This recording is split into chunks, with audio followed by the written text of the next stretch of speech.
Hi, I'm Mark Fulton with the Unleash team. Welcome to this video, where we'll take a look at some best practices on how to scale Unleash using our Edge product for maximum performance, resilience, and security. To start, some context around where we're coming from by understanding the legacy version of Edge, the Unleash proxy, and how the Edge feature set evolves on it with an overview of the anatomy of Edge. Then, we'll look at some prerequisites for an Edge deployment and review how Edge works with your client and front-end tokens to authenticate clients and sync feature toggles from upstream Unleash or other Edge instances. Finally, we'll go hands-on, bootstrapping an Edge container and showing its operation against an Unleash instance and performing some feature toggle queries.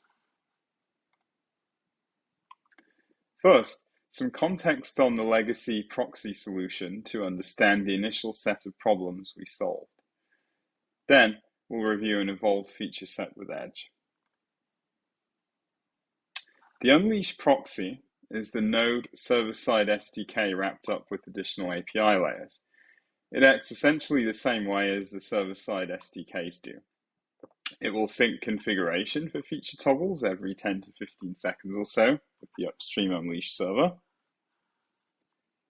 and then perform local evaluation for applications querying it, right here. Data between client-side SDKs is not moving around externally. It stays within the local infrastructure and proximity. Advantages of the proxy are improved performance. For example, you can set up a proxy in different regions or place behind a load balancer to manage load. For example, this enables you to host a proxy very close to your user base, like in specific geographic or cloud regions. However, some caveats here. The proxy can only use a single client API token. So you need to set up multiple proxies for different environments or disruptively restart proxies when changing the token config. Also, multiple proxy instances cannot connect to one another, which is so-called daisy chaining. For these and other reasons too, we recommend our completely rewritten version of the proxy known as Edge. Edge evolves on the feature set of the proxy. So like the proxy, you can scale Unleash when you have infrastructure spanning the globe and running front-end applications without exposing sensitive data to end users or to Unleash. Evolving on this, we made Edge simpler to deploy and much lighter weight, so scaling out Unleash is even more cost-effective and performant. Benchmarks show Edge using 1/10 of the CPU resources and around 100th of memory the proxy would otherwise use for a similar workload. Now, instead of just being a way to run front-end applications, Edge is built to be a read replica of Unleash, which yields more benefits. You have full out-of-the-box server-side SDK support. So now backend apps no longer need to perform multiple network calls to the Unleash API. Edge has multi-project and environment awareness. So it knows what each connected SDK needs without additional network calls to the upstream Unleash instance. Compare this to the proxy, where one instance of a proxy was needed for every single set of permissions you had. Tokens are automatically synced with the upstream Unleash instance, so no restarts to Edge are needed, whereas the proxy you would have had to restart to change tokens. Edge instance may be daisy chained. This can help you with more complex deployments such as multi-cloud or hybrid cloud. For example, you can deploy Edge instances in multiple cloud regions, all connecting to a single upstream Edge server.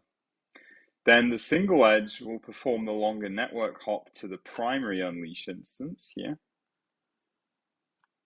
That could be somewhere else, for example, another cloud provider, an on-prem data center, something with potentially multiple routers in between Edge and the Unleash API. This approach optimizes cloud network ingress and egress costs, as well as ensuring On the client side here, you're remaining as performant as you can be. From a resiliency standpoint, Edge can start without a connection to upstream.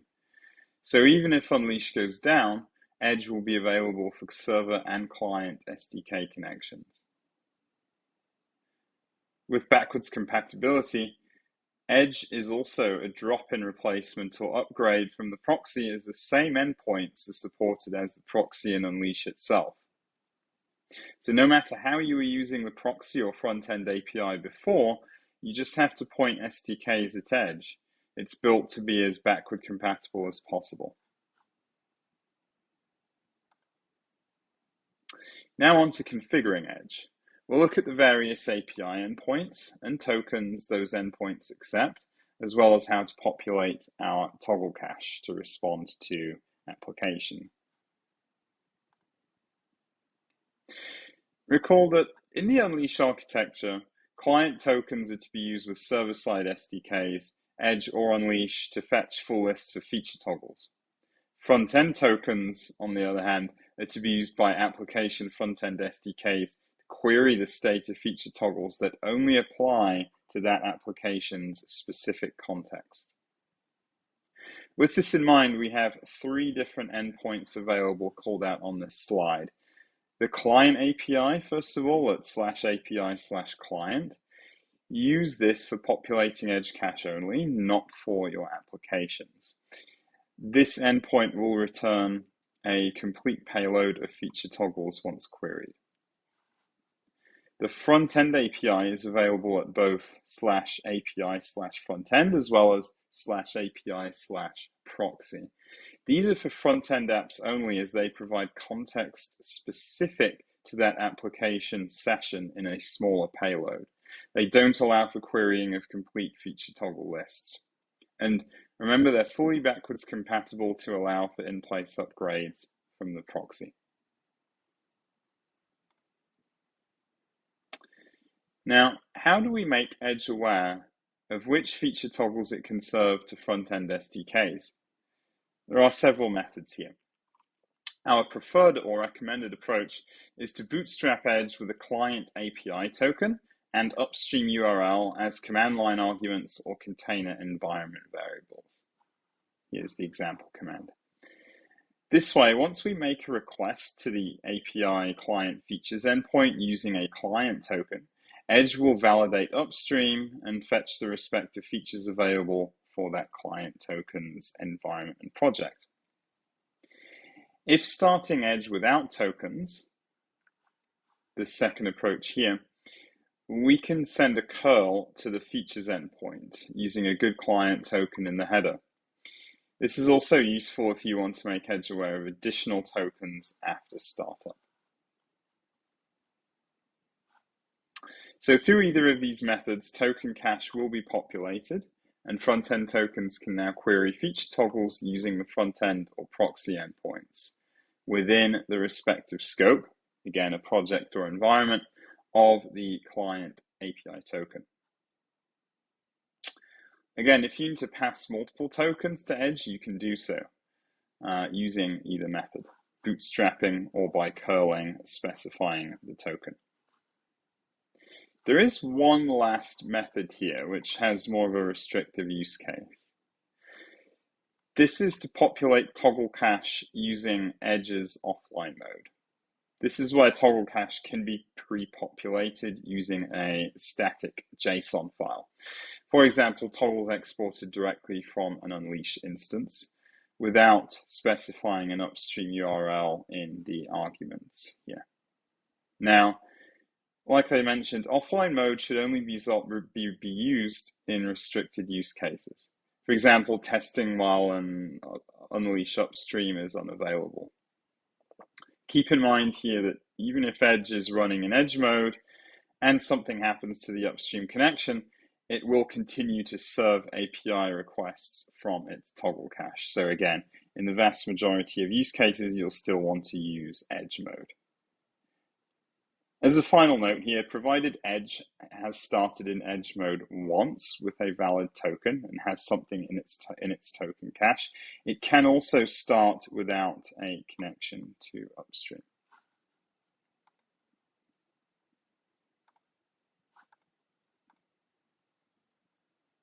Next, let's go hands-on and go through bootstrapping and toggle querying in real time. For this demo, we'll be using a terminal shell. Let's see what we have running in our existing containerized environment. You can see we have 2 containers running. We have 1 instance of Unleash available at port 4242. This will serve as our upstream server as we configure Edge. Then we also have its backend Postgres database. We'll start the Unleash container running in Edge mode, where it's going to be connecting to an upstream URL. Then I've also provided some Docker-specific arguments that could vary depending on your setup. And in this case, we're actually going to start it running on port 3063. If you haven't already pulled the container down, it's also at this point where the container image will be pulled. First thing we want to do is just to check the health of the Unleash instance, just to make sure it's able to serve incoming requests to the API, and that it's of course available over the network. And you can see here we get a response of 200, which means that the endpoint is open and available to us. With this, we're ready to query feature toggles from the client API. Now, at this point, we do expect to get a 403 unauthorized response, because when we bootstrapped Edge, we did not actually pass a token through to the instance.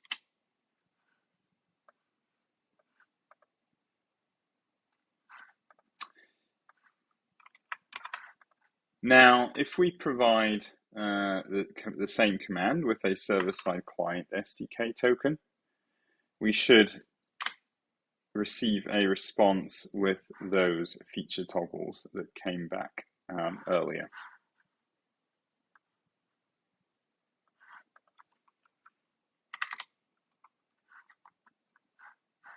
We can use JQ to structure this output. And this is now more sort of pleasant to look at and more human readable. Let's push this output to a JSON file. And what this will allow us to do is essentially view what the response looks like if a server-side SDK was to query Edge.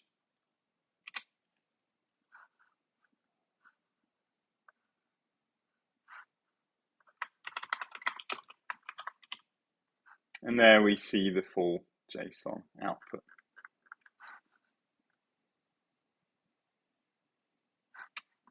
As the next step, let's examine front-end API endpoints that would be used by applications to query context-specific feature toggles.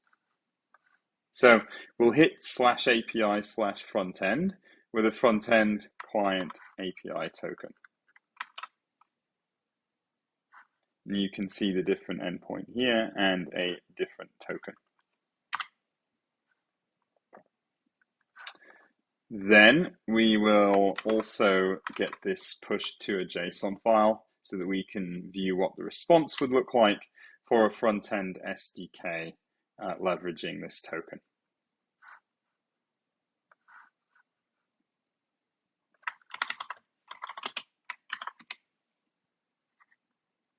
Notice that the response here is much smaller for front-end SDKs compared to the client SDK. This is because Unleash returns toggles that are only evaluated as true back to the front end. This keeps responses small and lightweight. If we think about the state of the Edge server at this point, it's now holding 2 tokens, one server-side and one front-end token, in its cache. The tokens stay in the instance until the Unleash server tells Edge that the token is disabled. Edge reevaluates tokens every hour. So in the worst case, it means that tokens will work for 1 hour after being disabled on the Unleash server. This can be shortened if you prefer Edge to perform more frequent token validation. On the feature toggles themselves, Edge will poll those separately every 10 seconds.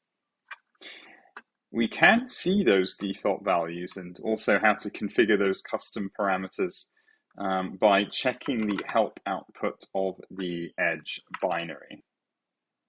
So just simply run Edge with a -- help suffix after it. And then look for these two parameters here. These two. So you can see token revalidation interval, by default 3600 to 10 minutes, and then the feature request interval refresh, which is 10 seconds.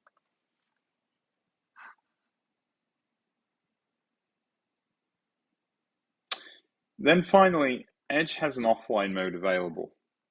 Let's pass the feature toggle JSON we retrieved from the client API earlier to Bootstrap Edge in offline mode.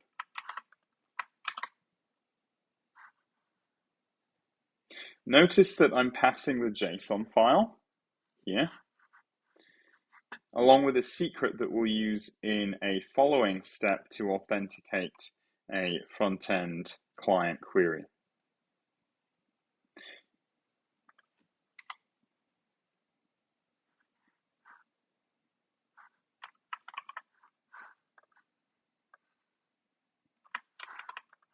We also started this particular container to forward to port 3064, so it doesn't conflict with our Edge mode Edge instance.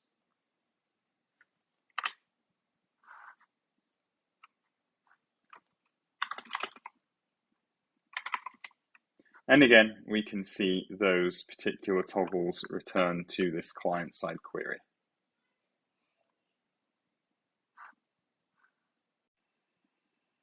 And with that, that's going to wrap up this video.